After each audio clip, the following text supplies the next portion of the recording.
شروع اللہ کا نام لے کر جو بڑا مہربان نہایت رحم والا ہے۔ جب آسمان پھٹ جائے گا اور اپنے پروردگار کا فرمان سن لے گا اور یہی اس کے لائق بھی ہے، اور جب زمین ہموار کر دی جائے گی اور جو کچھ اس میں ہے وہ اسے نکال کر باہر ڈال دے گی اور بالکل خالی ہو جائے گی اور اپنے پروردگار کے ارشاد کی تعمیل کرے گی اور اس کو لازم بھی یہی ہے، تو قیامت قائم ہو جائے گی۔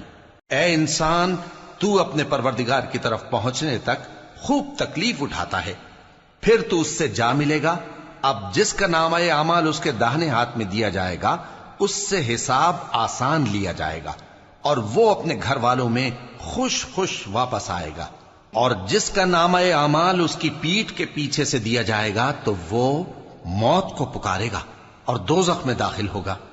وہ اپنے اہل و عیال ہی میں مگن رہتا تھا، وہ تو خیال کرتا تھا کہ اللہ کی طرف لوٹ کر نہ جائے گا، کیوں نہیں؟ اس کا پروردگار تو اس کو دیکھ رہا تھا۔ سو میں شام کی سرخی کی قسم کھاتا ہوں اور رات کی اور جن چیزوں کو وہ اکٹھا کر لیتی ہے ان کی، اور چاند کی جب وہ پورا ہو جائے، کہ تم لوگ درجہ بدرجہ ضرور چڑھو گے۔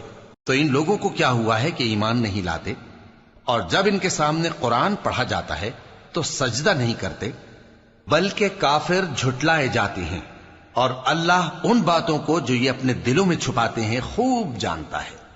تو ان کو دکھ دینے والے عذاب کی خبر سنا دو۔ ہاں، جو لوگ ایمان لائے اور نیک عمل کرتے رہے ان کے لیے بے انتہا اجر ہے۔